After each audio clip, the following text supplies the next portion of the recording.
আজকে দুপুরে খাওয়ার পরে একটু ছাদে হাঁটতে এলাম।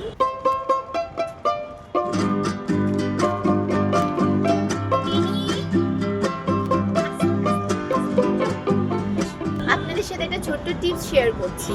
অনেক সময় কি হয়, আমাদের অম্বল হয়, চোয়া ঢেকুর হয়, বমি বমি ভাব হয়, অ্যাসিডিটি হয়, বা অনেক সময় মানে মুখের মধ্যে একটা তেতো ভাব, মানে বদহজম, এই সমস্ত সমস্যাগুলো প্লাস তার সাথে আরও এক্সট্রা বেনিফিটস, মানে আপনারা একটা একটা উপকরণে বা একটা গরম মশলার সাহায্যে পেতে পারেন। সেটা হচ্ছে লবঙ্গ। কীরকম? ধরুন রাত্রেবেলা আপনি হাঁটতে হাঁটতে বুঝলেন যে আপনার একটু মানে বদহজম মতো হচ্ছে, অ্যাসিডিটি বা অম্বল হচ্ছে, যে কোনো সময় আপনি কি করবেন, 3 থেকে 4টে ফুলওয়ালা লবঙ্গ মুখে নিয়ে দাঁতে না কামড়ে ওটাকে চুষতে থাকবেন।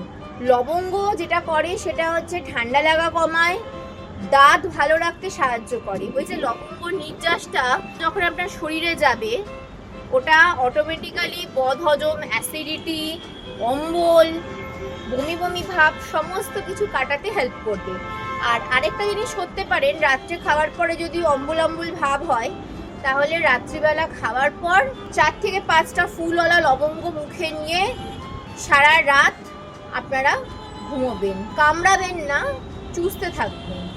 ওই যে নির্যাসটা, সেটা যখন আপনাদের শরীরে যাচ্ছে, পরের দিন সকালে উঠে দেখবেন আপনাদের বমি বমি ভাব, অম্বল, অ্যাসিডিটি, বদহজম সমস্ত কিছু একেবারে ম্যাজিকের মতো একদম ছুমন্তার হয়ে যাবে।